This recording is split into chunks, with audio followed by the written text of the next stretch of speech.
Muy buenas noches a todos. Reciban un cordial saludo acá desde Promidad. Se me está metiendo algún ruido un poco extraño. Entonces les agradezco si me confirman si me están escuchando en este momento. Ok, vamos a ver si me están escuchando. Les agradezco. Gracias, Robert. Y por favor les ruego mantener los micrófonos cerrados para que no se nos esté metiendo ruido ni feedback. Ok, bueno, muchísimas gracias. Entonces, muy buenas noches a todos. Son las 6:04 acá en Costa Rica. Y acá estamos en un día feriado en Costa Rica, por lo que creo que la mayoría que están hoy no son de Costa Rica. Bueno, muy bien. Entonces, vamos a iniciar el día de hoy. Hoy tenemos una de las clases, digo yo, más importantes e interesantes de todo el programa. Y vamos a hablar de la validación cruzada y del remuestreo bootstrapping, sobre todo de la validación cruzada, que es una de las técnicas más, digamos, recientes e importantes en el mundo de la estadística y la minería de datos para lograr medir bien el error. ¿Okay? La validación cruzada se trata de eso, una forma de medir bien el error, igual el remuestreo. Alguna gente cree que es una manera de mejorar los modelos predictivos y no es así. En realidad es una forma de mejorar la medición del error, de estar más seguros del error o de la calidad de la predicción. Claro que indirectamente pues esto nos permite mejorar los modelos, puesto que podemos realmente estar más seguros del error que estamos cometiendo. Bueno, dicho eso, pues vamos a iniciar inmediatamente. Vamos a hablar sobre todo de validación cruzada, que es en el caso en el que se tienen muchos datos. En el caso contrario, más bien cuando se tienen pocos datos, se usa remuestreo o bootstrapping, como se dice en inglés. Pero es un tema más estadístico y ahí yo lo menciono, e incluso en el aula virtual hay un texto ahí completo que yo hice alguna vez para explicar el tema del remuestreo o bootstrapping. Pero no le vamos a dar tanta importancia acá porque nosotros típicamente estamos en el problema contrario, más bien en el problema de tener muchos datos. Ok, bueno, muy bien. Entonces vamos a cerrar por acá para iniciar la clase. Como siempre, si tienen alguna pregunta o comentario, pues les ruego, si es posible, mejor a través del chat. Y pues si no, pueden abrir el micrófono en cualquier momento y hablar, pero sí, por favor, mantenerlos cerrados para no meter ruido ni feedback. Bueno, vamos a empezar. Vamos a ver acá, pues el padre de la validación cruzada y del bootstrapping son los profesores Bradley Efron, que está acá a la derecha. Este es el señor mayor, uno de los estadísticos más famosos del mundo, profesor allá en la Universidad de Stanford retirado, y el profesor Rob Tixinari, que me acompaña aquí a mí, profesor también allá de la Universidad de Stanford. Ambos tienen un libro sobre validación cruzada de bootstrapping muy famoso, que es la referencia más importante en el tema. Acá también está el profesor Trevor Hastings de la Universidad de Stanford, todos muy famosos porque son los escritores del libro de Statistical Learning y Análisis, uno de los libros más importantes en todo lo que en los temas de análisis predictivo y todo esto. Bueno, entonces estos señores son los padres y de hecho son muy famosos, Bradley Efron y Rob Tixinari, Tichirani, como le dicen algunos, por el tema de la validación cruzada y el bootstrapping. Rob también es muy famoso por el tema de regresión lazo.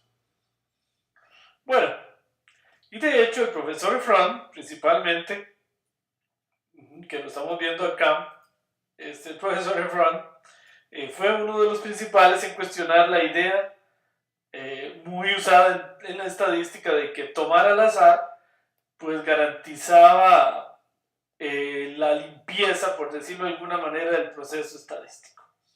Y él hizo algunos experimentos y luego pruebas matemáticas donde se ve que eso no es tan cierto. Y vamos a reproducir aquí una de esas. Hasta hoy hemos venido usando el enfoque de tabla de aprendizaje y tabla de testing, que es lo que hemos usado hasta el día de hoy en todos los cursos.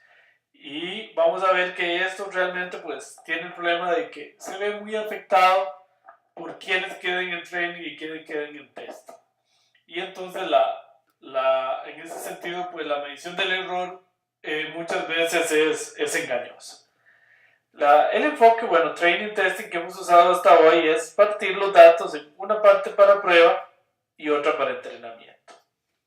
Normalmente hemos usado 70-30, 80-20, 75-25 y bueno, cuando hay muchos datos generalmente se usa la mitad para entrenamiento y la otra mitad para test. ¿Okay? Vamos a ver pues cuál es el problema de este enfoque que hemos usado tanto hasta el día de hoy. Bueno, básicamente tiene dos grandes problemas. Número uno, la estimación del error tiende a ser muy variable. O sea, hay mucha variación. Entonces no estamos seguros de cuál es el error que está cometiendo. Dependiendo de cuáles datos quedan en la tabla de aprendizaje y cuáles quedan en la tabla de testing. Entonces esto prueba que realmente el tomar al azar no garantiza la limpieza o la pureza del experimento como se creía. Además, se tiende a sobreestimar la estimación, valga la del error. Normalmente se tiende a creer que el error es más grande de lo que era, aunque a veces también a subestimar. Realmente el problema es que hay mucha variación. Vamos a hacer un experimento. Acá, a la izquierda, el experimento consiste en correr 10 veces el método de KNN, que es uno de los más estables, y con la tabla de IRIS también, que es una tabla muy conocida, y sin embargo vamos a ver y vamos a medir el error y vemos cómo este brinca de un 1% a un 10% en 10 corridas, lo cual es demasiado, ¿verdad? Entonces eso demuestra, es un caso de los que hizo el profesor Efron, que realmente el error brinca demasiado dependiendo de quién quede en training y quién quede en testing. Entonces eso es un problema porque podríamos quedarnos creyendo que el error es de 10 o creyendo que el error es 2. ¿Ok? Entonces no sabemos en realidad cuál es. Vamos a ver este ejemplo. Acá en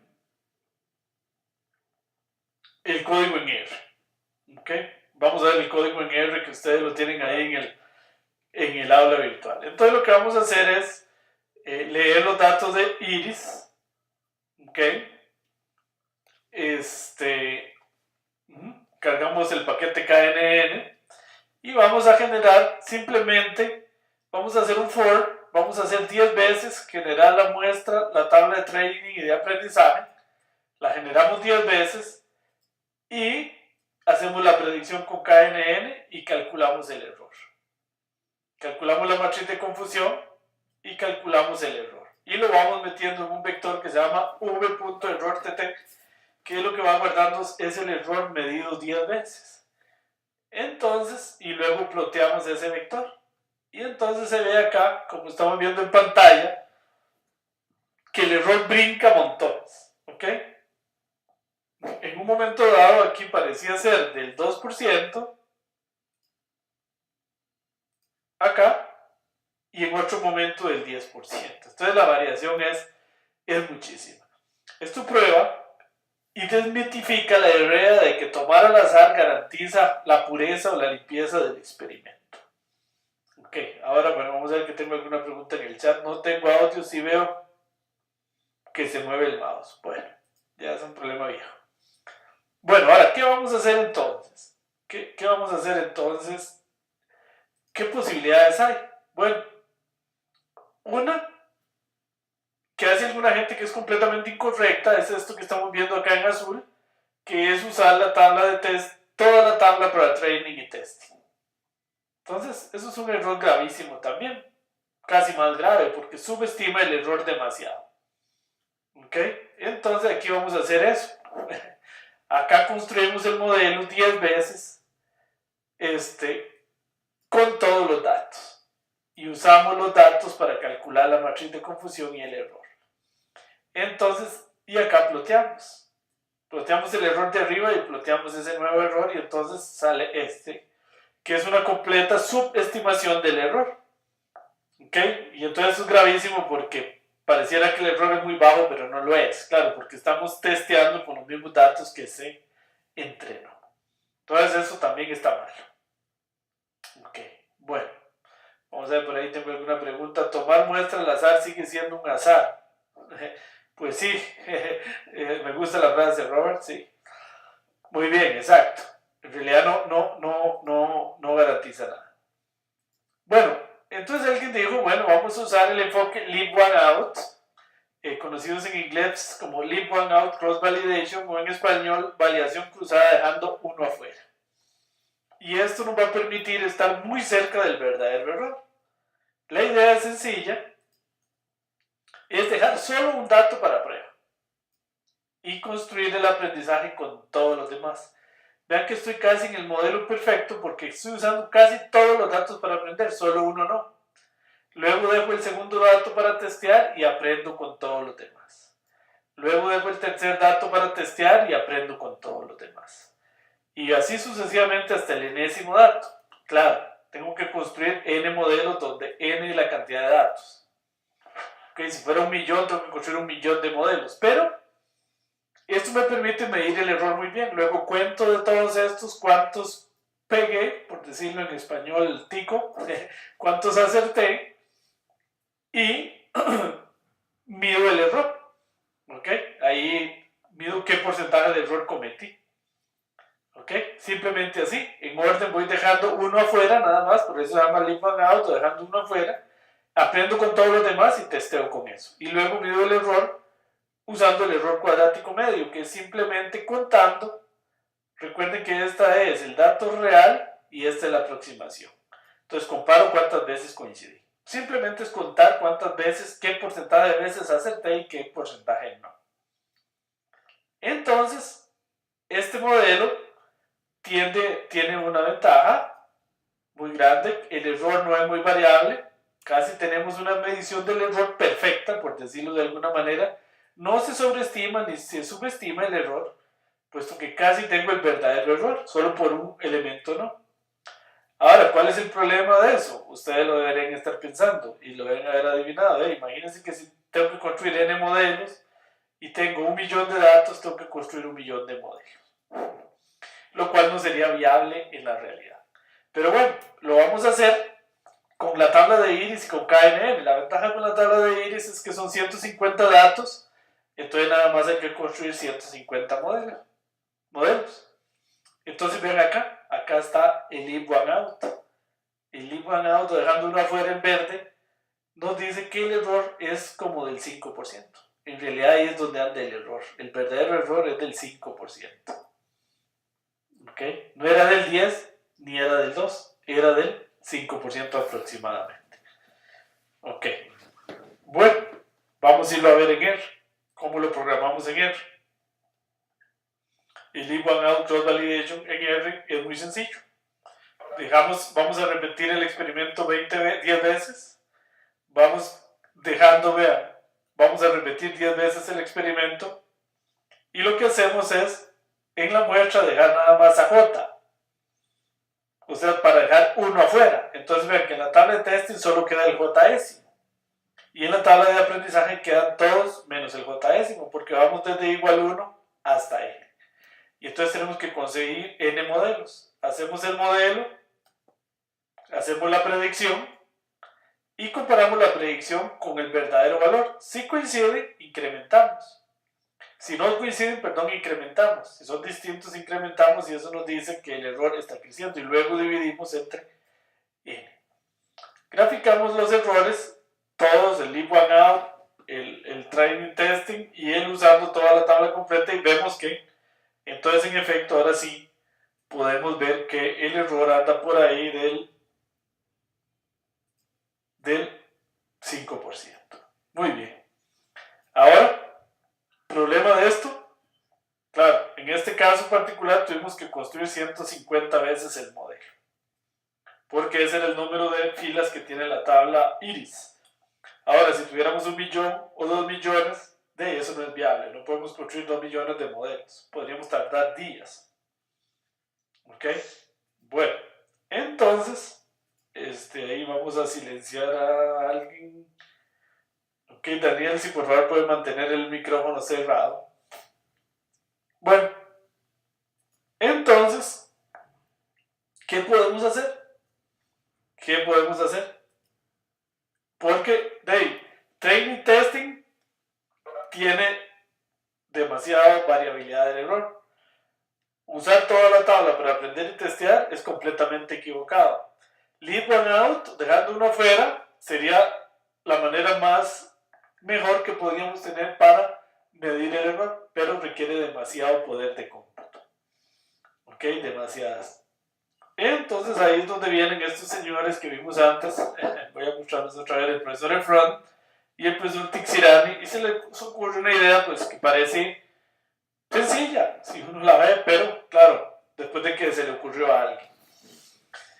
Y es algo como en el medio de dejar uno afuera y de training testing. Y a eso se le llama los K-Fold Cross Validation o K-grupos. Fold quiere decir grupos. ¿Ok? Y entonces, por ejemplo, si tomáramos K igual 4, este K no tiene que ver nada con K-Mins ni con KNN. ¿Ok? No se enreden. Entonces lo que se hace, por ejemplo, aquí con K igual 4 es que yo dejo la cuarta parte de los datos para testear y aprendo con lo demás y mido el error aquí. Luego dejo la segunda cuarta parte para medir el error y aprendo con lo demás y mido el error aquí. Luego la tercera cuarta parte la dejo para todas del mismo tamaño, la dejo para testear y aprendo con lo demás. Y así hasta que dejo la última cuarta parte para testear y todo lo demás para aprender. Mido el error aquí, entonces calculo un error sub 1 aquí, un error sub 2 aquí, un error sub 3 aquí y un error sub 4 aquí, y luego promedio la suma de esos errores, en este caso sobre 4. ¿Ok? Y entonces eso me da un punto intermedio entre leave one out y training testing. Ok, por ahí me preguntan si normalmente K se usa igual a 10, en efecto.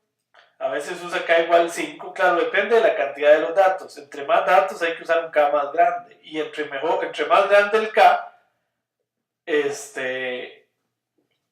mejor mido el error. Es decir, por ejemplo, si yo tomara K igual N, estaría en leave one out y entonces estaría midiendo el error casi perfectamente. Ahora, ¿por qué K igual 10? Pareciera ser un número mágico. Yo he visto cuando se lo han preguntado al profesor Efron y Tixinari y dicen que no saben, pero es un número que casi siempre funciona bien. Vamos a ver que ahí tengo alguna pregunta. Me dice Jesús, en el caso se realizó 150 veces el modelo por cada iteración, entonces en total fueron 1500. Sí, Jesús, porque repetí el experimento 10 veces, entonces fueron 1500, es correcto. Ahora puede haber hecho el experimento solo una vez, pero es como para verlo más gráfico. Sí, 1500 modelos construí, Jesús, correcto. Benny me dice, el K igual 10 significa 10 iteraciones. El K igual 10, en este caso no significa, bueno, sí, son 10 iteraciones, pero en el fondo son 10 good faults o 10 grupos. ¿Ok? Bueno, correcto. Entonces, el K-Fold Cross Validation es como un punto intermedio entre dejar uno afuera y usar training testing. Y bueno, uno mide el error haciendo un promedio de los errores en los grupos o en los faults. Y acá estamos viendo, si repito el experimento 10 veces, como acá en este color como moradito, como lila, se ve usando el k-décimo grupo, en este caso con K igual 10. Y se ve que da muy cercano al error que era el ideal, que fue el que me dio dejando uno afuera, que es el que está en verde. ¿Ok?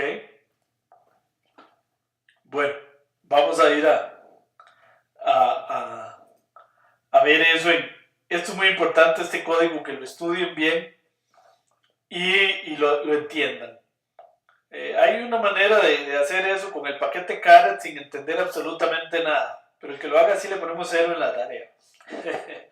Después más adelante vamos a estudiar cómo hacerlo así, pero hay que entender qué es lo que uno está haciendo. ¿Ok? Entonces hay mucha gente que hace validación cruzada y no entiende ni qué es. ¿Ok? Y eso no es lo que nosotros queremos. Vamos a usar el paquete Caret nada más para una cosa aquí, que programar a pie es un poco complicado, aunque se pueda. Y es, digamos, si yo tengo todos los datos, crear los folds o los grupos. Digamos que vamos a usar K igual 10 grupos. Entonces yo llego y parto aquí mis datos. 1, 2, 3, 4. Y entonces me queda aquí el fold 1, el 2, el 3, el 4, hasta el 9 y el 10. ¿Ok? Y entonces este paquete caret me permite hacer con facilidad eso, dividir mis datos en 10 grupos disjuntos y entonces dejar, por ejemplo, este para testing y todo lo demás para aprendizaje. Luego este para testing y todo lo demás para aprendizaje. Y así sucesivamente. Eso sí, vamos a usar el paquete caret. El paquete caret, o caret, como se diga, tiene una manera de hacer validación cruzada casi sin entender nada. Pero eso no es lo que queremos. Queremos que ustedes entiendan, por eso aquí lo hacemos más a pie, vean. Entonces leemos los datos de iris. Ahí están. N, en este caso 150 datos. Voy a guardar mis errores en este vector porque voy a repetir el experimento 10 veces. Entonces, por cierto, aquí, acá mentiras que voy a usar K igual 10. Aquí voy a usar K igual 5. Vamos a usar 5 grupos. ¿Okay? Vamos a dividir mis datos en 1, 2, 3, 4, 5 grupos. 1, 2, 3, 4, 5. Entonces dejo este para testear y con todos los demás aprendo. Y así sucesivamente y luego promedio mi error entre 5.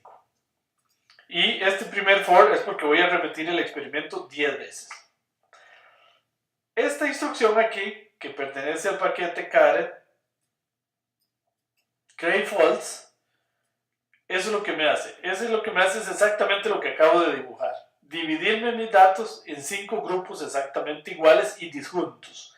Eso es lo importante. Tienen que ser disjuntos, o sea que no haya intersección entre ellos.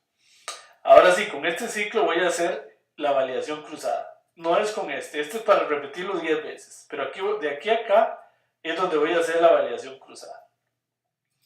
Entonces resulta que esto retorna una lista.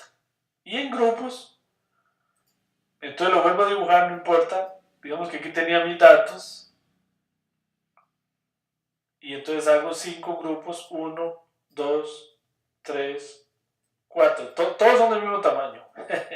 1, 2, 3, 4, 5. Entonces esta instrucción me hace eso. Y me los retorna como una lista. Como una lista que se llama grupos. ¿Ok? Y ahí queda esto. Ahora es importante que entiendan que es una lista. Por eso ser una lista es que aquí tengo que usar doble corchete. Acuérdense que para accesar el elemento késimo de una lista se usa doble corchete. No es un vector, es una lista. ¿Ok? Bueno, entonces dejo en muestra el primer grupo, digamos cuando k vale 1. Entonces dejo ese primer grupo para testing y lo demás para aprendizaje. Y listo, entreno el modelo con la tabla de aprendizaje, hago la predicción, con la tabla de testing, calculo la matriz de confusión y mido mis errores. Y voy incrementando el error 5 veces, voy sumando y por eso divido después entre 5, porque lo promedio entre los 5 grupos. ¿Ok? Y luego grafico. Aquí grafico los que venían de arriba y en este último es en el que grafico la validación cruzada. No es el in one out. La validación cruzada creo que es este. Ok, aquí está. La validación cruzada es este, que está muy cercano al in one out y nos mide muy bien el error. Ojo con estos, entiendan estos límites por favor cuando yo grafico. Eso es un tema más del gráfico, pero vean que aquí el límite en el eje Y va desde el mínimo de los errores hasta el máximo de los errores y le sumo un pedacito aquí. Es para que me quede campo aquí para el label. Esta escala es muy importante, ¿sí? Porque si no, yo he visto gente que hace unos gráficos que esto le queda en una escala tan mala que no se ve absolutamente nada. ¿Okay? Hace una escala aquí de 0 a 100. Ahí sí, si usted pone esto de 0 a 100, estos se ven todos iguales. ¿Okay? Porque esas diferencias son mínimas. si la escala es de 0 a 100. Okay, entonces tengan mucho cuidado con esta escala. ¿Dónde estoy definiendo yo esa escala? Aquí. El límite del eje Y. ¿Ok? Entonces, y le dejo este 0.5 sobre todo para que me quede espacio para el angle este. Ok. Bueno, vamos a ver que tengo alguna pregunta ahí de Iván. Me dice Iván Araya, buenas noches. La instrucción credit false. Ajá. Ese 5 es un dato que se debe poner para el caso de la tarea. En la primera pregunta, sí, exacto. Sí, sí, en este credit false, acá por ejemplo, si dice con 10 grupos, ahí hay que poner un 10. Si dice con 8 grupos, hay que poner un 8. Si dice con 5, un 5. Y ahí normalmente, curiosamente, funciona muy bien 5 o 10.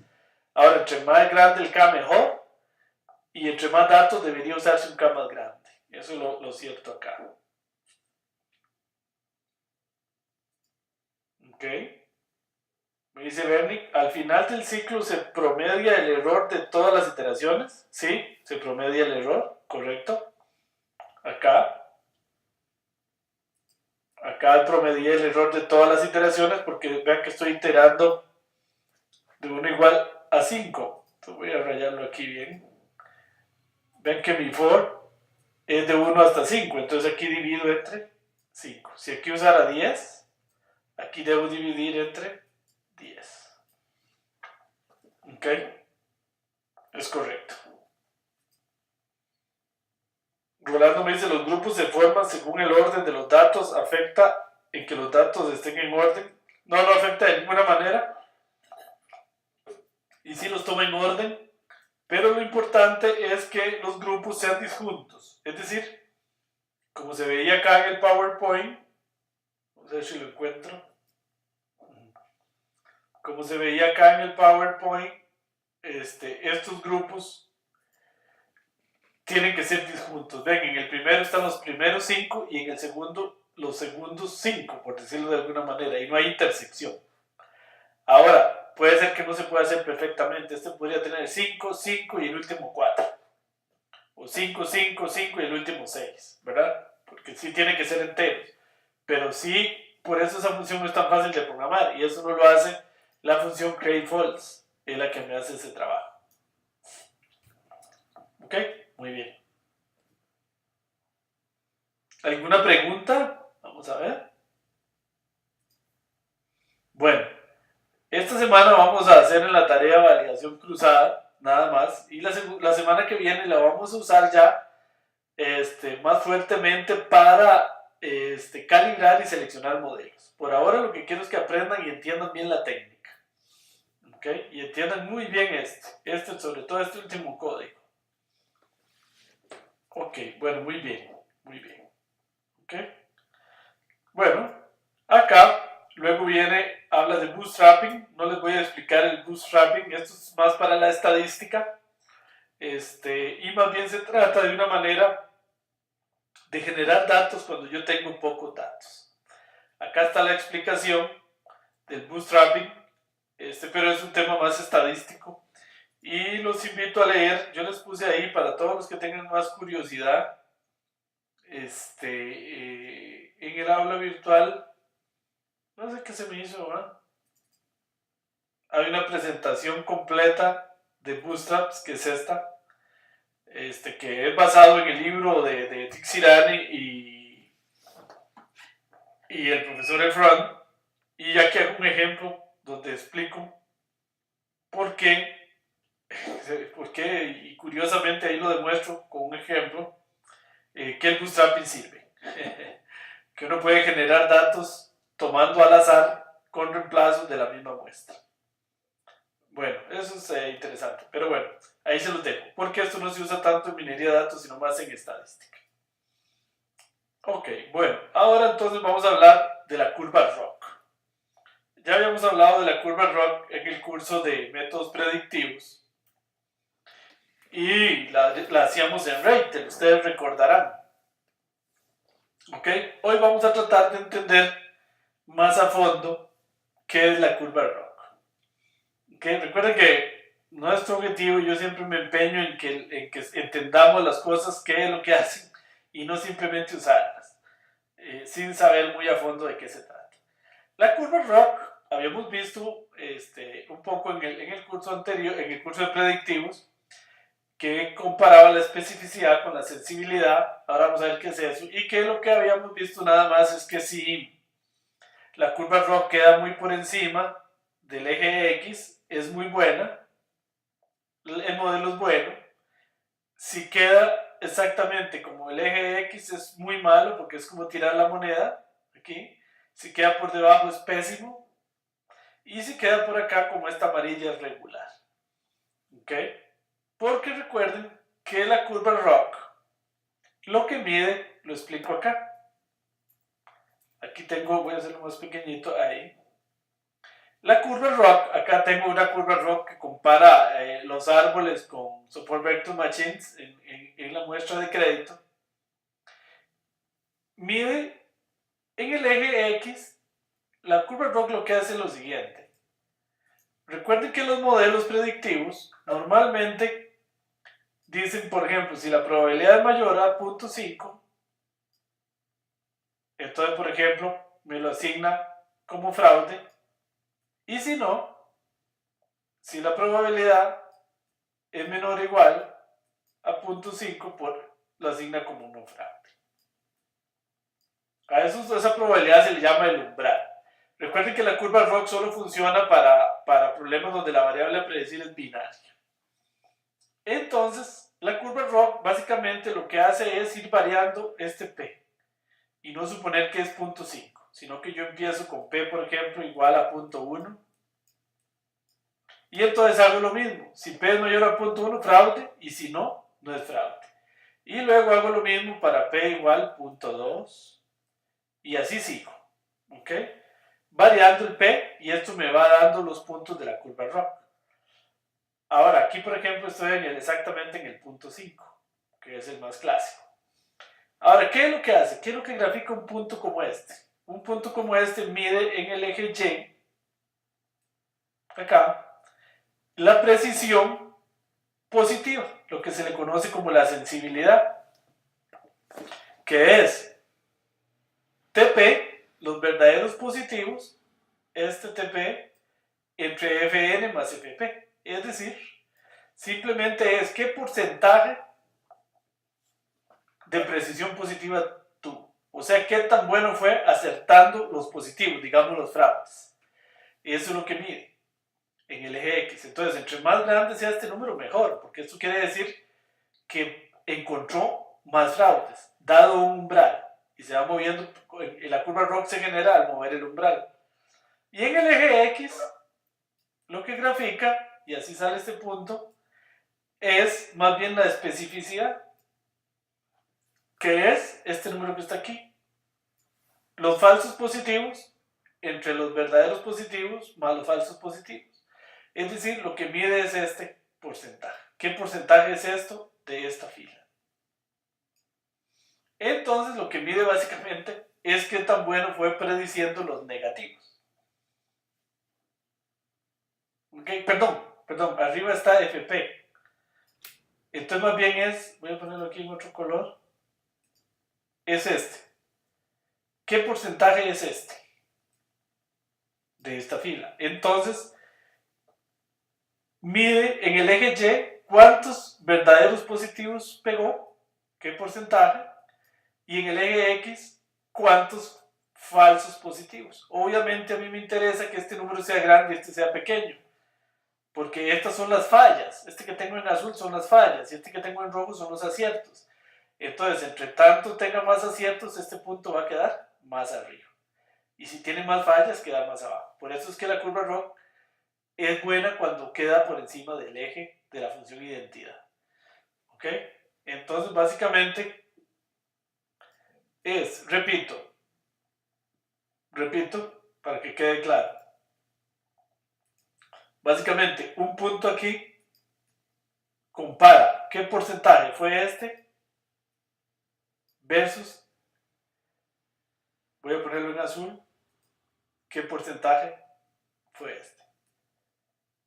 Entonces, claro, a mí me interesa que TP sea grande, porque son los verdaderos positivos, son los que acertó en los positivos. Y FP son los falsos positivos, es decir, más bien el porcentaje de falla en los positivos. Entonces, esto y un punto de esto lo da para un umbral P, para una probabilidad P. Por ejemplo, ahí estamos en la probabilidad P.3, más o menos. Entonces, conforme va moviendo la probabilidad, va incrementando el nivel de detección. No, este no es la probabilidad. La probabilidad la va moviendo poquito a poco acá. Ok. Bueno, muy bien. Entonces, dicho eso, vamos a ejemplificar aquí esto de la probabilidad.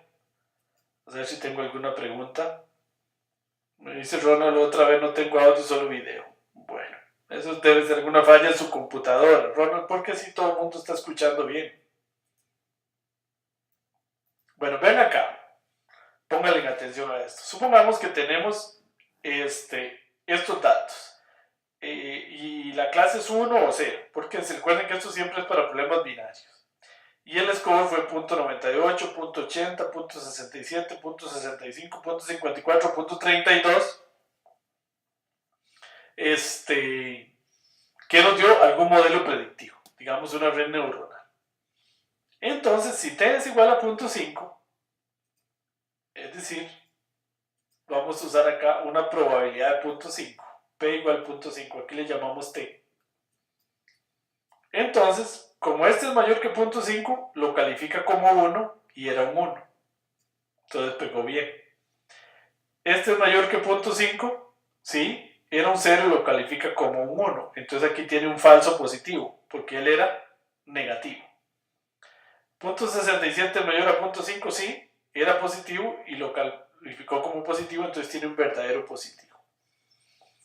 0.65 es mayor a 0.5, sí, era positivo y lo pegó como positivo, entonces un verdadero positivo. Este era un 0 y lo calificó como un positivo porque esto es mayor a 0.5, entonces es un falso positivo. Este es menor a 0.5 y lo calificó como un 0, entonces es un verdadero negativo.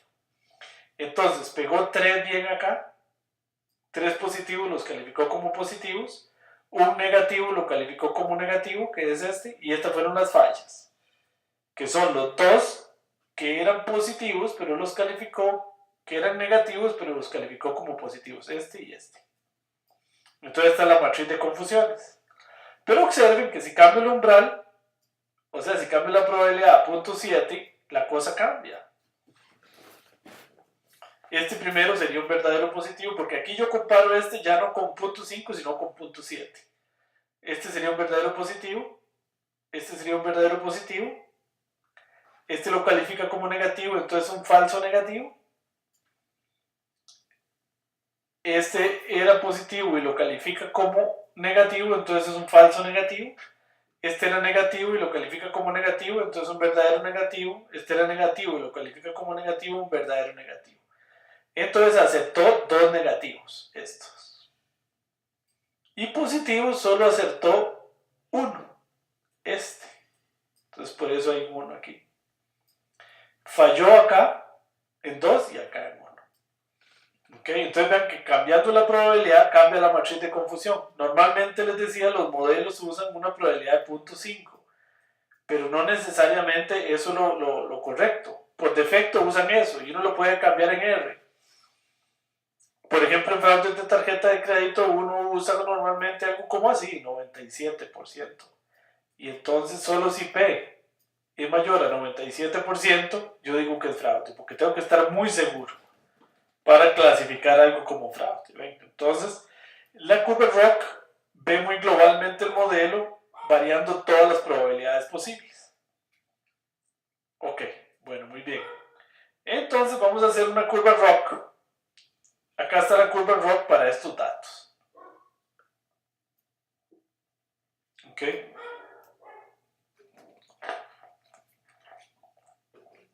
Acá viene el número de instancia, la clase positiva o negativa, digamos 1 o 0, y la probabilidad. Y acá está un algoritmo que más adelante viene programado y que calcula la curva ROC. Este algoritmo supone que las probabilidades están ordenadas. Si no, no funciona. Es decir, de mayor a menor. Yo agarro los scores y los ordeno de mayor a menor.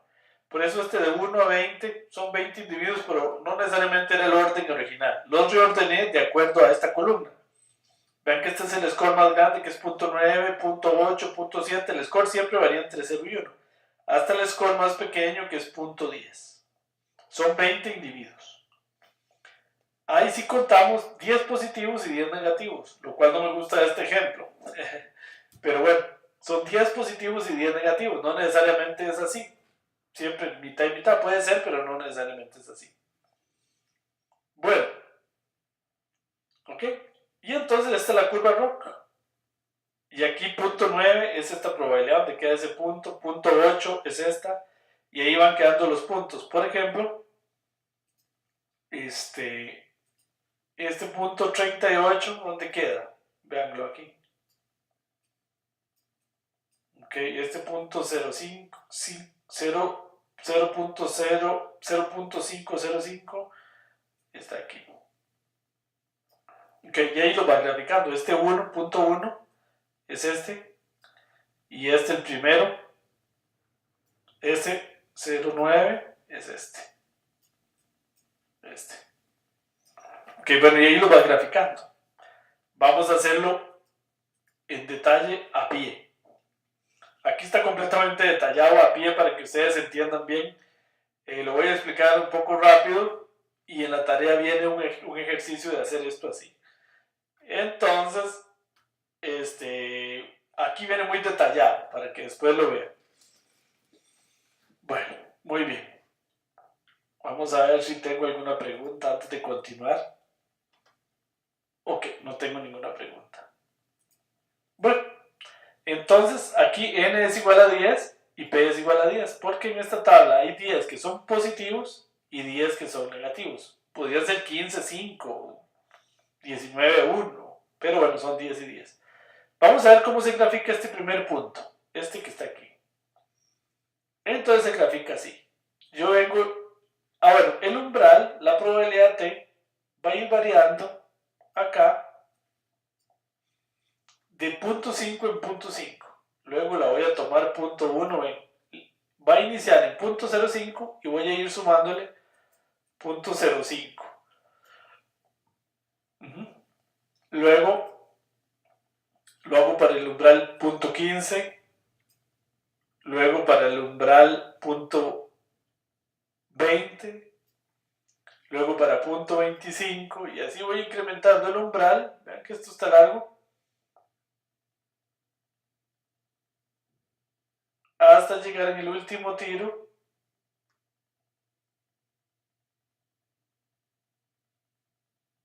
al umbral es largo, al umbral t igual 1. Ahí lo hice con mucho detalle porque... Ok. Al umbral creo que ahí está mal eso, por cierto. Sí. Aquí. Ahora me vi un error. Acá el último umbral no es 0.01, sino es t igual 1. Ok, recuerden que la probabilidad, t es la probabilidad, va desde 0 hasta 1. Ok, ven que aquí, entonces ahí está mal eso. Bueno, entonces les voy a ir explicando. Unos cuantos, ahí se los dejo para que los vean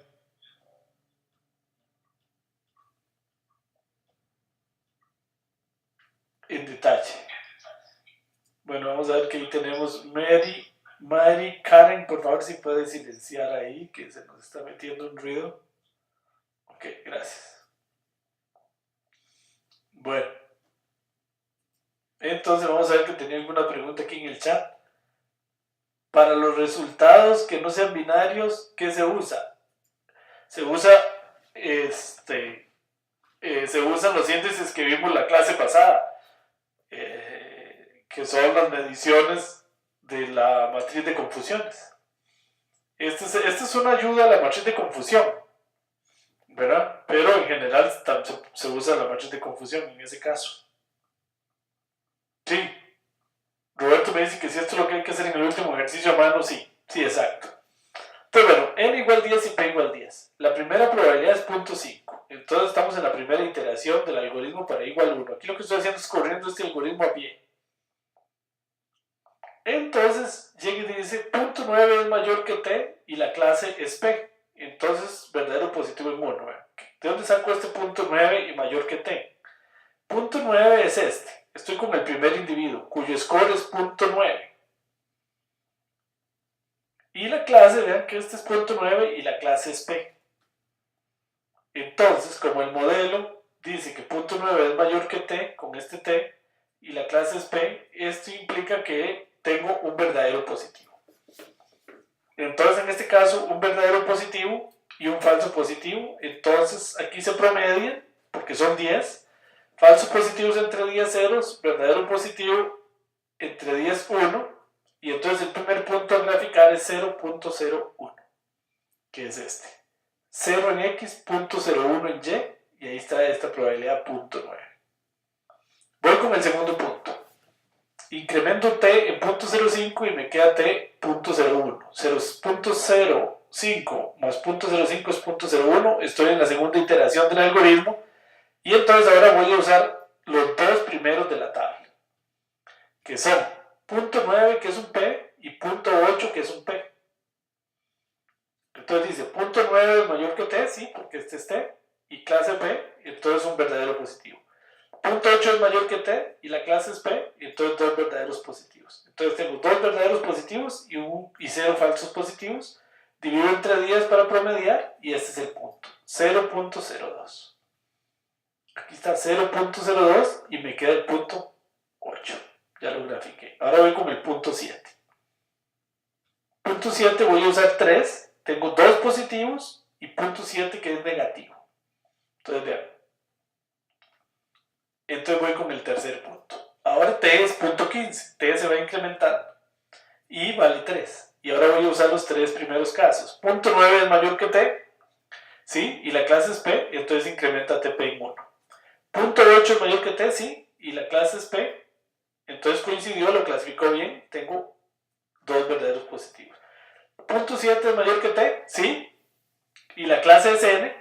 Entonces no lo acertó ahí. Entonces ese es un falso positivo. Que lo clasifica como positivo, pero él era negativo. Entonces FP es 1. Entonces FP es 1, TP es 1. Divido entre 10 para promediar. Entonces mi punto es 0.1, 0.2. Ahí voy a graficar la tercera probabilidad, que es esta, el punto 7. Aquí está punto 1 en el X, punto 2 en el Y. Ok, voy a explicar el cuarto punto. Pero primero veo el chat. Iván me dice hasta dónde debemos llegar el umbral para que de la tarea. Ahí dice, es desde 0 hasta 1. Y el paso creo que era de puntos, no me acuerdo, de punto 1 en punto 1. Ok, ahí lo dice.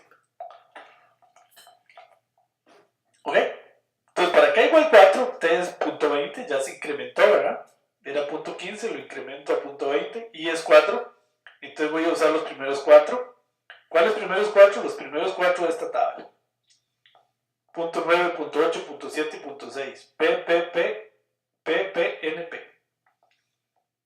Entonces, como este es mayor que punto 9 y clase es P, un verdadero positivo. Como punto 8 es mayor que T y la clase es P, lo acertó bien, entonces dos verdaderos positivos. Como punto 7 es mayor que T y la clase es N, entonces no lo aceptó, entonces es un falso positivo. Como punto 6 es mayor que t y la clase es p, entonces otro verdadero positivo. Entonces aquí fp es 1, tp es 3. Este es mi punto a graficar. Punto 1, punto 3 y ahí grafico punto 7. Punto 1, punto 3 y ahí grafico punto 6 más bien, que es el cuarto punto de la tabla. Ok, bueno, ahí sí sigo con el quinto punto, el sexto punto, el séptimo punto, el octavo punto. Vean que para el noveno punto, por ejemplo, ya t es punto 45 y es 9 y considero los primeros 9 casos de la tabla esa. Así sigo, décimo punto, onceavo punto. En el onceavo punto hay una diferencia y eso es lo que quiero explicar. ¿Ok? En el onceavo punto hay un tema. Voy a usar 11 datos de la tabla. Me voy a ir a la tabla y voy a usar 11 datos. O sea, voy a usar punto 9, punto 8, punto 7 hasta punto 4, que es el onceavo. Hay positivos y hay negativos. Entonces, vean. Entonces, el onceavo punto. Pónganle atención a este. T ya es punto 55. I es 11. Voy a usar los 11 primeros datos. T ya es punto 55. Punto 9 es mayor que T, verdadero. Y la clase es P, entonces lo clasificó bien como positivo. TP es 1. Punto 8 es mayor que T, sí. Y la clase es P, entonces lo clasificó bien. Otro true positive o verdadero positivo. Punto 7 es mayor que T, sí. Y la clase es N, entonces lo clasifica como un verdadero positivo. Perdón, como un falso positivo. Porque él lo dice que es verdadero, pero era N. Entonces esto es un falso positivo. Punto 6 es mayor que T. Y la clase es P. Entonces es otro verdadero positivo. De acá en adelante, vean lo que pongo aquí. Dice, el siguiente cálculo es correcto, pero no es útil para el cálculo de la curva ROC. Porque la curva ROC grafica TP versus FP. Vean.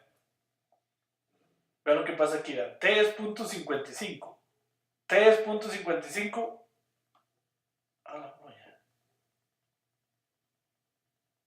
No, sí está bien. Perdón.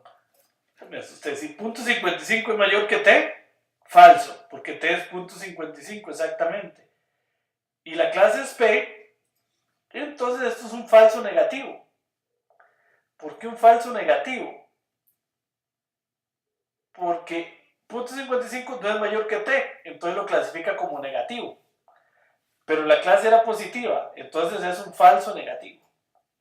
Punto 54 es mayor que T, falso, entonces lo clasifica como negativo. Y la clase es positiva, me suma un falso negativo. Entonces, ¿por qué dice esto aquí? Que esto no es útil, porque vean que me está incrementando los falsos negativos. Y en la curva ROC lo que van son los verdaderos positivos y los falsos positivos. No tiene nada que ver con negativos. A partir de aquí me empezó a generar, incrementar los falsos negativos y los verdaderos negativos. Entonces eso no me sirve. Entonces lo hago para que ustedes entiendan, pero dice, es equivalente invertir la desigualdad mayor por menor igual. Y así incrementar Fn para efectos del conteo es equivalente a incrementar los verdaderos positivos. Y incrementar los verdaderos negativos es equivalente a incrementar los falsos positivos. ¿Por qué eso es equivalente? Porque recuerden que en la curva ROC, yendo aquí hacia arriba, yo grafico este número versus este. Entonces, es los porcentajes. Está graficando este porcentaje versus este. Entonces, si yo incremento aquí o incremento aquí, sí, se hace equivalente para efectos de la curva ROC. Entonces, por eso es que a partir de que sucede ese hecho, yo le doy vuelta al signo. ¿Ok? Y así, a partir de ahí, hay que seguirle dando vuelta al signo a partir de cierto momento. Ok, bueno. Por ejemplo, aquí vean, para el 14º punto. Para el 14º punto, T ya es punto 70. Y es 14. Voy a usar los primeros 14 datos de la tabla. Punto 9 es mayor que T, sí. Entonces lo clasifica como positivo y era positivo. Entonces incrementa mis verdaderos positivos en 1. Punto 8 es mayor que T, verdadero. Y la clase es positivo, me incrementa los verdaderos en 1. A partir de aquí, observen que punto 7, ya mayor que T, me da falso. Entonces empiezo a incrementar los falsos negativos. Entonces no me sirve. Entonces lo hago al revés. Cambio el mayor por un menor. Entonces, como esto es verdadero y la clase es n, si esto es verdadero lo clasifica como positivo. pero la clase era n, entonces me incrementa los falsos positivos en 1. ¿Ok? Punto 6 es menor o igual que puntos que t, sí, porque t es punto 70 y la clase es p, entonces me lo está clasificando como p y él es p, entonces me incrementa los verdaderos positivos. Así sucesivamente sigue contando y luego hace las divisiones. Y entonces el 14º punto me lo pone en punto 6, punto 8. Punto 6, punto 8. ¿Qué sería aquí? Punto 6, punto 8 y estamos en la probabilidad de punto 37. Así sigue, y ahí me tomé la paciencia muy grande de hacerlo todo para que ustedes les tengan el chance de estudiarlo. Vean, ahí están todos paso a paso. No lo tenía así de hecho la vez pasada, pero bueno, me tomé la paciencia de hacerlo para que ustedes lo puedan estudiar. Estoy claro que en este momento deben estar enredados con eso. Es imposible que no. Hay que sentarse a verlo después con calma. ¿Ok? Entonces no se preocupen. Estoy convencido de eso y por eso lo hice paso a paso. Para que lo puedan ver. Me dice Marvin, ¿cuál es la ventaja de analizar la curva ROT de esta manera versus las vistas en clases anteriores? No es ninguna ventaja, Marvin. Estoy explicando qué es la curva ROT y cómo se calcula realmente para que ustedes entiendan qué es lo que hay detrás de una curva ROT. Y no es que se haga así, uno la puede hacer con un paquete de R, que ahorita vamos a ver. ¿Ok? Pero la ventaja es entender de qué se trata. Profe, cada punto se incrementó en 0.05. ¿Por qué? ¿Hay 20 individuos? No. Depende. Yo lo puedo hacer tan fino como quiera, Jesús. Puedo ir de punto 0.1, de punto 0.1 o de punto 0.001. De hecho, R lo hace casi continuo y entonces la función se ve continua, ¿verdad? Acá, en esta función se ve los saltos, en esta que yo hice, se ve cuadradita. Y en la que hace R, Jesús siempre queda así. Porque lo hace tan seguido que se ve como continuo.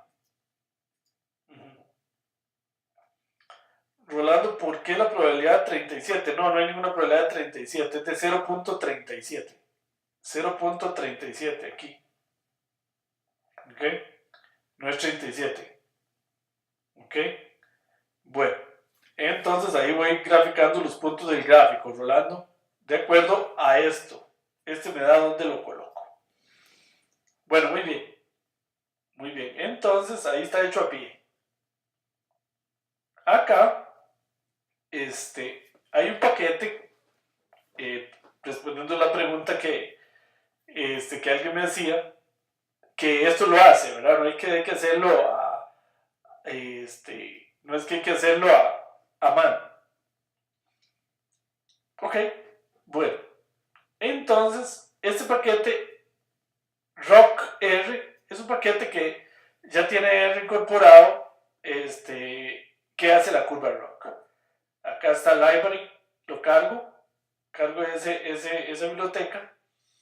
Y esta biblioteca lo hace muy sencillo. Yo le paso en un primer vector cuáles son las probabilidades que tuvo cada individuo. Y en el otro vector le paso cuál es el verdadero valor de clase, si es 0 o 1, si es falso o verdadero. Le digo que voy a hacer una curva ROC true positive versus false positive, porque se pueden hacer otros índices. ¿Ok? Pero esta es la curva ROC, es cuando se grafica los verdaderos positivos contra los falsos positivos. Y entonces aquí me hace la predicción, me queda en predict, luego en performance, ya acá me queda la curva ROC. Entonces yo le digo plot performance en color rojo y aquí me plotea la curva ROC en color rojo. Luego este segmento en black yo lo pongo para agregar esta línea a la función identidad para ver si la curva está por arriba o por debajo. Y luego este grid lo hago para ver esta manchita aquí de grids para que se vea más claro la curva ROC. Ahorita vamos a ver que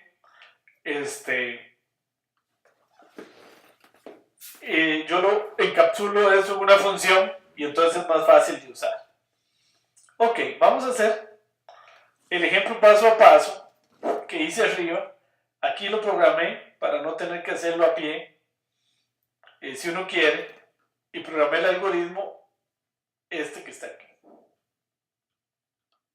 Este algoritmo. Ahí lo programé en R, para que lo vean a pie. Ahora, este algoritmo supone que los datos están ordenados de acuerdo a la probabilidad. Si no, habría que ordenarlo, lo cual es muy fácil en R. Entonces, vean, acá está el algoritmo, acá está el verdadero valor de clase, acá están las probabilidades que venían en la tablita que teníamos arriba. Hago la predicción, hago el performance y ploteo. Esto que hice hasta aquí es usando el paquete de R, y acá la vemos, es la curva ROC que está en rojo, que es exactamente igual a la que yo hice antes a mano.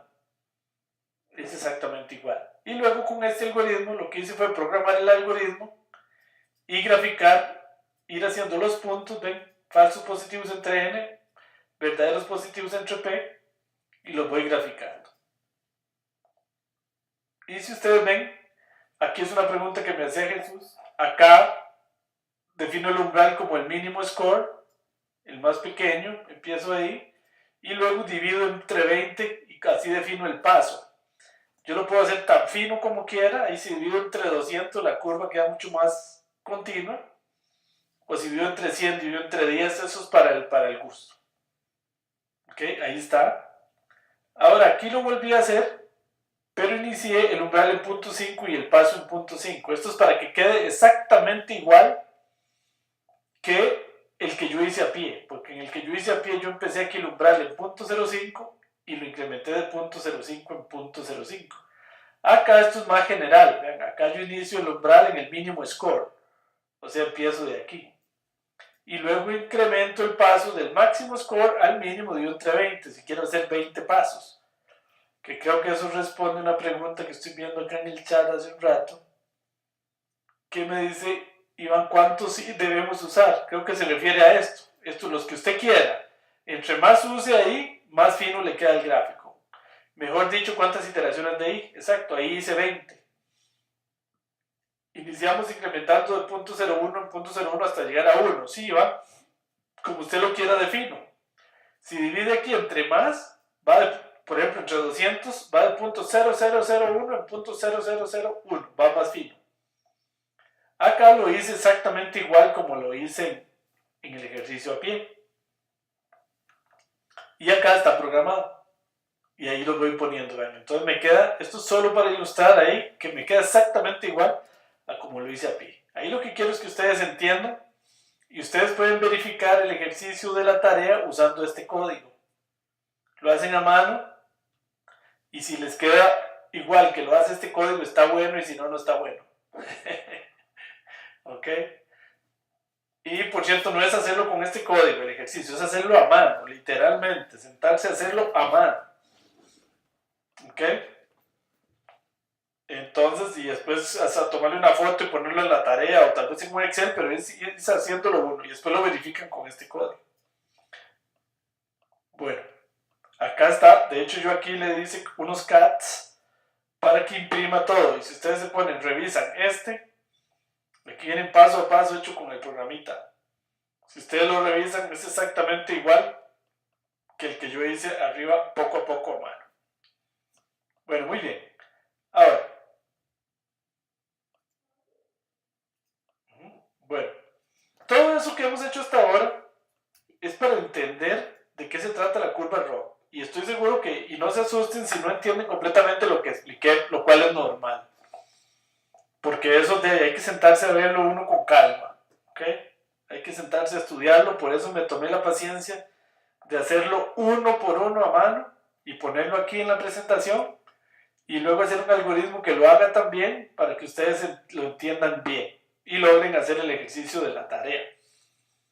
Ahora, esto es para efectos de entender qué es la curva ROC. Yo quiero que ustedes entiendan qué es. Ahora, ya en la práctica, obviamente uno no lo hace así como acabo de explicar, sino que uno hace esta función que acabo de programar yo aquí.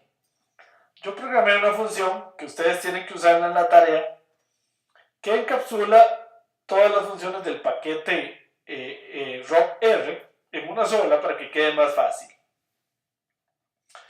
Programé una función que se llama plotRock, que es una función que recibe la predicción y el valor real, adicionar en false. Este es un parámetro que me ayuda a ver si quiero graficar un modelo encima de otro, porque es muy usual graficar varias curvas ROC en el mismo gráfico, esto con el objetivo de comparar.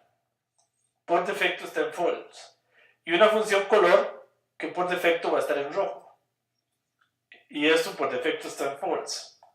Entonces este hace la predicción, comparando la predicción con el real, lo deja en predictions, luego hace el performance, que es el que hace básicamente la curva ROC, TP versus FP, que es lo que hace la curva ROC, y plotea este performance, que es ese es el plot de la curva ROC. Color igual color, adicionar igual adicionar, y un título que se llama curva ROC. Le podemos poner aquí un título. Y grafico el segmento y el grid. Entonces acá,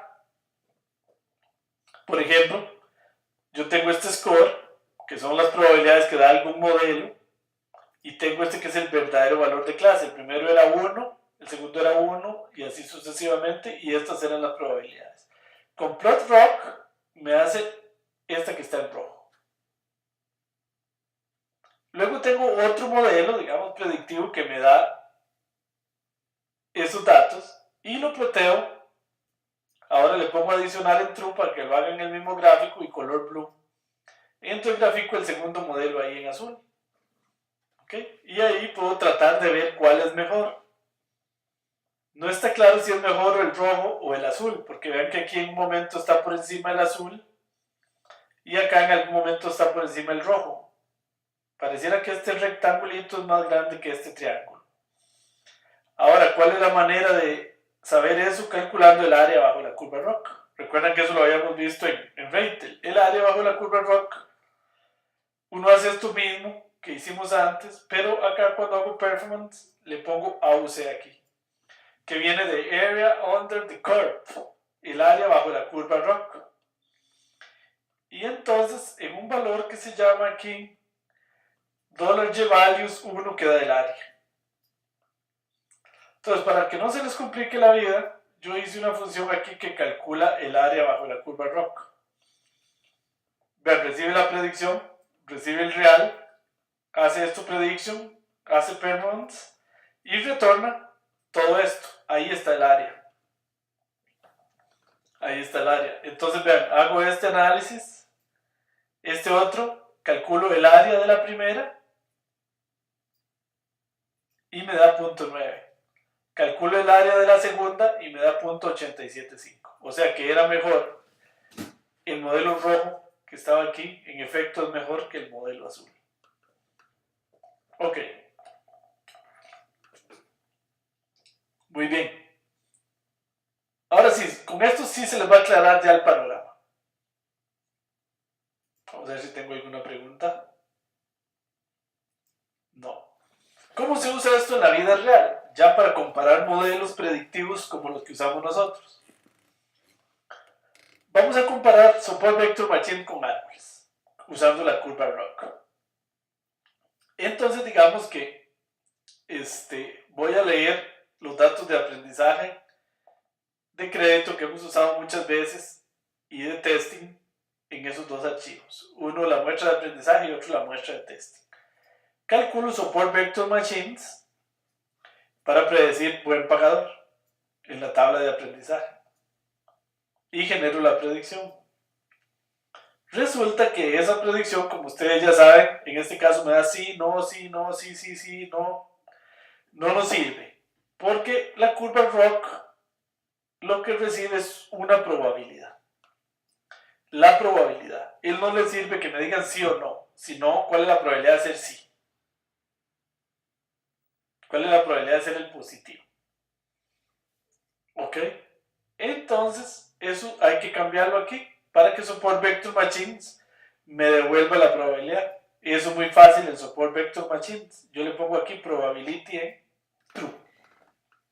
Y entonces en ese caso retorna la probabilidad, que creo que es algo que alguien preguntaba en el foro, me parece.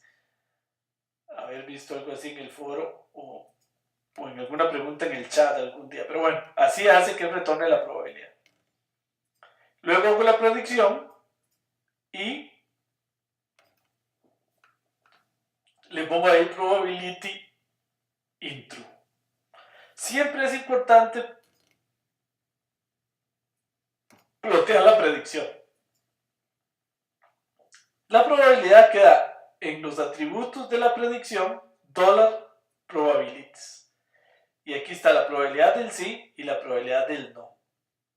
La probabilidad de que el primer individuo sea sí es 93% y la probabilidad de que sea no es 6%. Esto es importante porque el parámetro que se le pasa a la curva ROC es la probabilidad de lo que yo considere positivo en el modelo, en este caso el sí. Entonces tengan cuidado con eso, porque a veces yo le paso la segunda columna, a veces la primera. ¿Ok? Vean aquí, por ejemplo, a mí lo que me interesa es el sí. Entonces, el atributo positivo. Entonces yo el valor de clase, el score, ¿dónde me queda? En atributos, predicción, $probabilidad, columna 1. ¿Por qué columna 1? ¿Ok? Porque yo lo estoy ploteando aquí y estoy viendo que la probabilidad del sí viene en la columna 1. Tengan cuidado con eso porque a veces si se pone al revés, el gráfico queda al revés. Y uno puede estar creyendo que el modelo es muy malo cuando en realidad es muy bueno. ¿Ok? Ahora, siempre hay que graficar y ver esto, porque, por ejemplo, dependiendo, por ejemplo, si eso yes y no, podría ser que esto quede invertido. ¿Ok? Entonces hay que tener cuidado, ver dónde está la probabilidad del valor, digamos, que uno considere positivo. Entonces el score está ahí, es la probabilidad. ¿La clase dónde está? En t-testing buen pagador. Ahí es donde está, si fue clasificado como sí o como no. Entonces yo le paso el plot que yo programé arriba, nada más es muy fácil, le paso el score y le paso la clase. Y ahí está mi curva ROC.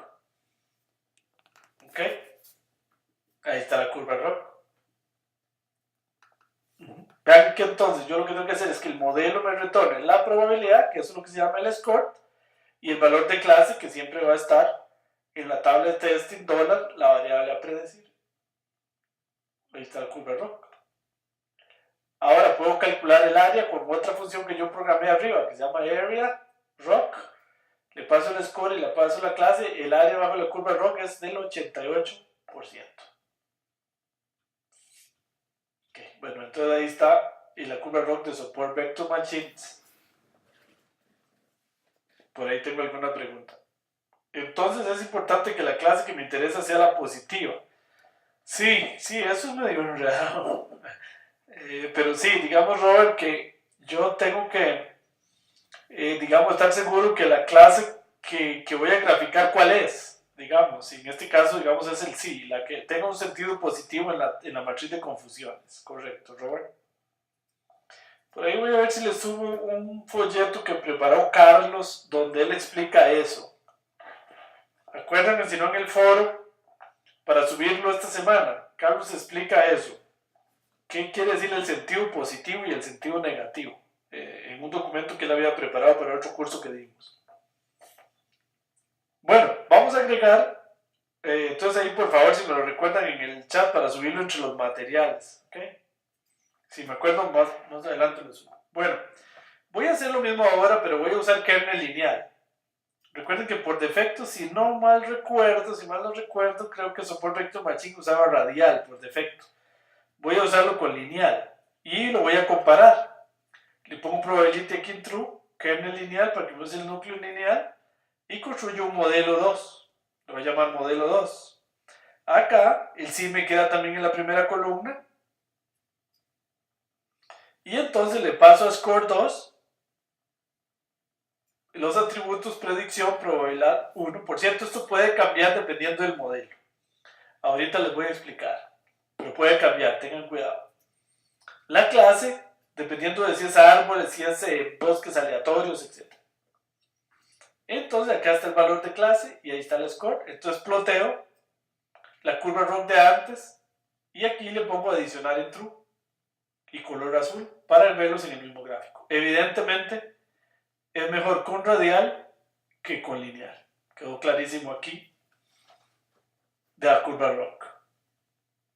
Ahora puedo calcular el área para estar seguro, vean, 58%. Y recuerden que el área con la roja me había dado 88. Pero bueno, era evidente el gráfico. A veces no es tan evidente. Bueno, vamos a hacer ahora con kernel sigmoide. Entonces lo mismo, pero le paso aquí el kernel sigmoide, la probabilidad en true. Genero un modelo 3. Acá están mis probabilidades del modelo 3. Y acá el score y la clase del modelo 3. Y grafico las 3 curvas ROC. Ahora esta última la grafico con adicional en true y en verde. Ahí se ve que con el kernel sigmoide quedó como en la mitad. ¿Ok? Y entonces ahí puedo ir comparando modelos, que es lo interesante de la curva ROC. ¿Ok? Y esta área es del 71%. Bueno, ahora lo vamos a hacer, vamos a agregar árboles de decisión en esa misma gráfica. Bueno, igual, entonces cargo rpart, construyo el modelo con rpart. Vean que la predicción con rpart, si ustedes se acuerdan, yo le pasaba aquí type class. Entonces con type class no sirve.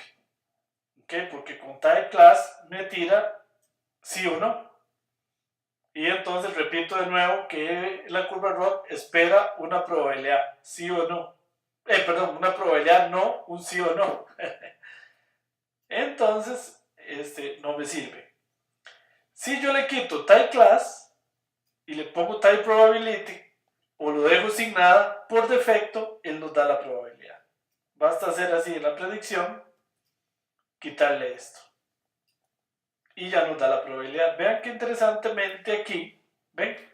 Cuando grafico la predicción, mucho ojo, ¿ven? Aquí por alguna razón, en este modelo queda al revés. Primero me quedo la probabilidad del no y luego la probabilidad del sí, que es la que interesa. Por eso aquí usé un 2 y no un 1. Y la predicción, ven que interesante, también queda directamente en predicción columna 2. No queda como aquí, que hay que ponerle attributes, predicción, $probabilities. No, aquí queda directo. Aquí queda directo en predicción. Ven que la predicción se llama predicción 5, columna 2, ahí está. Cochetes, perdón, coma 2, ahí está directo. Y entonces, aquí ploteo todas estas son de support vector machines, y aquí ploteo la de árboles de decisión. Entonces aquí se ve la árboles de decisión en color magenta, y pareciera ser la mejor de todas por ahora. Para estar seguros que puedo hacer, el área bajo la curva, 91%. ¿Ok? Entonces así es como se usa. ¿Ok? En la práctica esto es lo que se hace. Todo lo que vimos al principio es para que ustedes entiendan qué significa una curva ROC. ¿Ok? Y en la práctica se utiliza como acabamos de ver. Bueno, vamos a ver si tengo alguna pregunta. No. Bueno, entonces, nada más para terminar, les voy a mostrar la tarea. En la tarea hay unos detalles importantísimos. Tarea, ¿qué estamos hablando? Tarea 3, versión 2017, versión 2. Creo que debe ser esta. Ah, no. Aquí hay una versión 5. Tarea 2, 2017, versión 5. Debe ser esta. No, perdón. Es que no es la tarea 2, es la tarea 3. Tarea 3, 2017, versión 2. Entonces, este primer ejercicio es replicar el experimento que hicimos al principio con training testing, pero con los datos de Titanic. Es replicar el experimento que hizo el profesor Efron para ver cómo brinca el error con training testing y cómo el asunto se resuelve usando validación cruzada con 5 grupos. 5 veces, aquí es repetir el experimento 5 veces, pero con 10 grupos. Ok. Bueno, vamos a ver qué me dice. Si por algún motivo me interesa true, me interesa T del no, bastaría, me dice Roberts, si por algún motivo me interesa T del no, bastaría con invertir la columna sí Sí, sí, si le interesa, pues le puede invierte ahí la columna, sí, sí, Robert. Bueno, aquí es usar la curva ROC. Vamos a calcular la curva ROC para todos los modelos vistos en la tarea anterior, excepto KNN. ¿Por qué excepto KNN? Porque KNN es un modelo que no se basa en probabilidades, sino en distancias. Entonces no retorna una probabilidad. Entonces no se puede hacer la curva ROC con KNN. Acá les explico cómo hay que poner, qué hay que hacer para que retorne la probabilidad y no la clase. Por ejemplo, en bosques aleatorios, la probabilidad hay que poner type igual prob. Y el score se obtiene así. Aunque verifiquen si está en la columna 2 o en la columna 1, antes de ponerlo así, pero sí, así está el score. En árboles también hay que poner type igual prob. En máquinas de soporte vectorial ya lo vimos, probability igual true. Y así es como se saca el score, ya lo vimos. En valles hay que poner type igual raw. No sé por qué, pero no es probability. Es type igual raw o raw en español. En potenciación es type igual pro. Y en redes neuronales es type igual raw. Y aquí el score queda en 1 aparentemente. Pero para estar seguros, impriman prediction. Y dice cuál método es mejor de acuerdo a la curva ROC. Eso es todo. Y luego viene un ejercicio a pie, que es este. Este ejercicio es la mitad de largo que el que yo hice. El que yo hice es el doble de largo. Entonces aquí la idea es graficarla a mano, ver cómo le da y después verificar con los programitas que yo hice ahí en R. Aquí es empezando con punto 1 y un paso de punto 1. Es decir, hay que hacer punto 1, punto 2, punto 3, punto 4, punto 5, punto 6, punto 7, punto 8, punto 9 y 1. ¿Ok? Esa es la tarea, no es tan larga. No es tan larga, esa se hace rápido. Lo que sí está larguillo es estudiar esto un poco, para que lo entiendan bien. ¿Ok? Bueno, muy bien, muy bien, muy bien. Muy interesante. Yo estoy consciente de que la curva ROC es imposible, ocuparía muchas horas para explicarla bien, pero ahí yo les dejé en el documento completamente detallado todo el cálculo para que ustedes lo traten de entender. Cualquier duda, como siempre, pues a través del foro del aula virtual. Y van a ver que no es tan difícil, realmente no es tan difícil. Pero sí queremos que entiendan bien el tema de la curva ROC. Bueno, muy bien, no sé si tienen alguna pregunta. La próxima clase vamos a ver ya validación, calibración y selección de modelos usando validación cruzada. Por eso es muy importante que entiendan qué es validación cruzada en esta tarea. Y más adelante en el curso de Big Data vamos a aprender cómo se hace eso, pero en paralelo. Porque la validación cruzada, pues, y con muchos datos puede tender a ser un proceso lento. Entonces vamos a aprender a paralelizarlo. Ok, bueno, muy bien. Muy bien, bueno, muchas gracias. Entonces vamos a dejar la clase por acá por el día de hoy. Agradecerles como siempre su participación en la clase. Un gusto haberlos tenido. Entonces son temas importantísimos estos que vimos hoy, de lo más importante y más moderno que hay en todo el tema de Machine Learning, Big Data, Data Mining. La validación cruzada es una de las cosas más importantes que se han descubierto, por decirlo así, en los últimos años en el mundo de la estadística, Machine Learning, Data Mining. Así es que es muy importante que estudien bien esta clase, que lo entiendan. Más adelante veremos en otro curso cómo se hace directamente con Caret. Tiene unas funciones que lo hacen, pero uno no entiende nada, nada más lo hace. Y ese no es el chiste, ¿ok? Yo quiero que entiendan muy bien de qué se trata la validación cruzada, de qué se trata la curva ROC, para que cuando la usen entiendan qué es lo que esos índices están dando, ¿verdad? Y no crean como mucha gente, yo he visto en conferencias a gente decir que validación cruzada es una técnica que mejora los modelos predictivos. No es cierto. Validación cruzada es una técnica para medir mejor el error. ¿Ok? Es para medir el error. No es para mejorar nada. Claro, cuando yo mejoro el error, puedo saber a ciencia cierta si un modelo me está dando bien o no. Entonces me puede hacer elegir o calibrar el modelo para que me dé mejores resultados. Pero por sí sola la validación cruzada no mejora nada. Simplemente me ayuda a medir de mejor manera mis errores. De manera que voy a poder calibrar y seleccionar modelos con un criterio mucho más objetivo. ¿Ok? Bueno, entonces todo eso es lo que quiero que entiendan.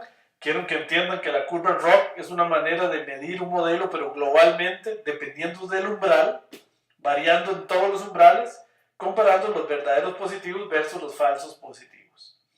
¿Okay? Y eso es lo que es los puntos que van graficando la curva ROC. Bueno, entonces ahí se los dejo para que lo repasen y lo estudien.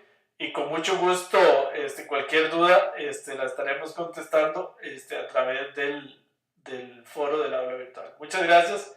Muy buenas noches. Muchas gracias por acompañarnos, aquellos que son de Costa Rica, aun cuando el día de hoy es un día feriado acá en Costa Rica. Muchas gracias. Buenas noches. Chao.